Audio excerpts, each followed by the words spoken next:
What is going on? Kirk here with Rise Up, and today we're going to be going over practice. You know, we've talked about being prepared, and practice is super important. The other day, I was practicing my drone skills because we have a shoot coming up, and I was flying around and I realized very quickly how I was not as prepared as I thought I was. So I was practicing. Practice, practice, practice. It's so important. For the most part, it takes 10,000 hours of deliberate practice to master your stuff. So how do we have an amazing practice? How do we have a very efficient, deliberate practice?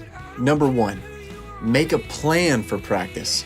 Draw it out for everyone. Have someone put together a plan for the whole practice, whether it be intros, whether it be outros, transitions. Super important to go over transitions.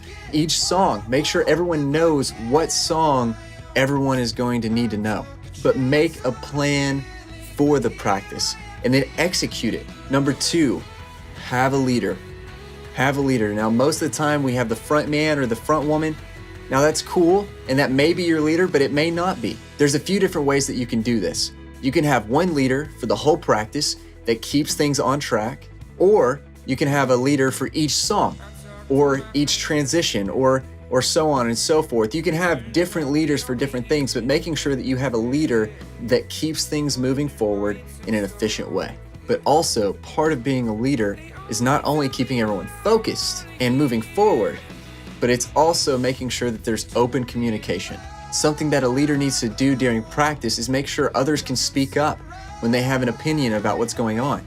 Making sure that someone who's being quiet is asked, what do you think about what we're doing? Try to get everyone involved.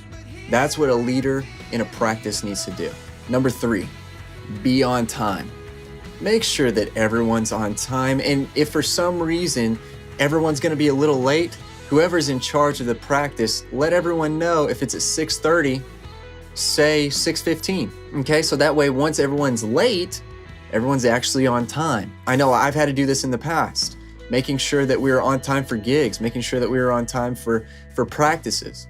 Sometimes you just gotta set an earlier time so that way people, even though they're late, get there early or right on time. But if that doesn't work, you can put a monetary value on it.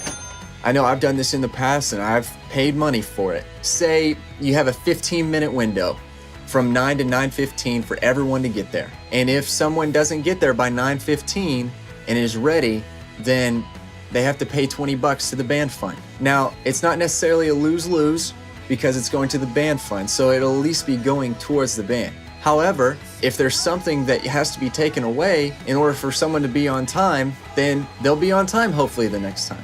I know I've done it.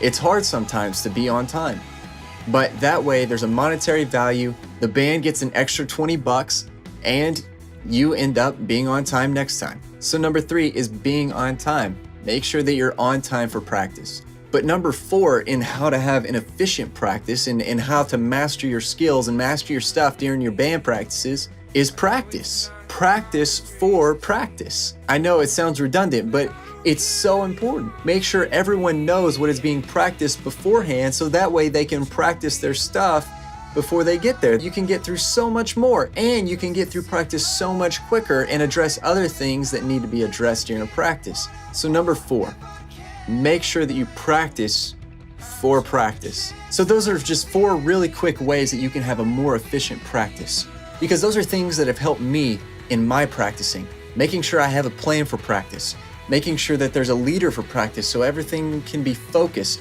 and efficient, having open communication. Also, being on time for practice. You don't want to be a stumbling block for others around you. And finally, practicing for practice, making sure you're prepared for practice so you can be prepared for the big finale, the show, or the event that you're going to be doing. But in the meantime, I would love to hear from you. Shoot me an email, leave a comment below, but in the meantime, enjoy this song.